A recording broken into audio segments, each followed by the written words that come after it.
Rajgram premier league cricket টুর্নামেন্টের এদিন বৃহস্পতিবার বিকেল নাগাদ ফাইনাল খেলা অনুষ্ঠিত হল রাজগ্রাম খান ক্রিকেট ময়দানে। ফাইনালে মুখোমুখি হয় রাহাত জ্যাকসন 11 বনাম কিং খান বালিয়ারার সঙ্গে। ফাইনালে জয়ী হন কিং খান বালিয়ারা। ফাইনালে জয়ী টিমকে 50,000 টাকা নগদ ও ট্রফি এবং রানার্স টিমকে 35,000 টাকা নগদ ও ট্রফি দিয়ে পুরস্কৃত করা হয়।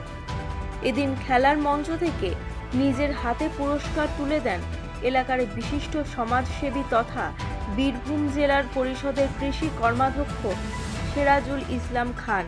এছাড়াও মঞ্চে উপস্থিত ছিলেন রাজ্য তৃণমূল কংগ্রেস সংখ্যালঘু সেলের সম্পাদক আলী মর্তুজা খান, সমাজসেবী আরিফ খান, রাজগ্রাম মহামায়া হাই স্কুলের প্রাক্তন প্রধান শিক্ষক শঙ্কর প্রসাদ ব্যানার্জি সহ এলাকার বিশিষ্ট ব্যক্তিরা।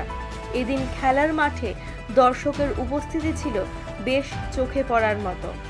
বীরভূমের মুরারই থেকে শুভাশিস ব্যানার্জির রিপোর্ট, তারাপীঠ টিভি।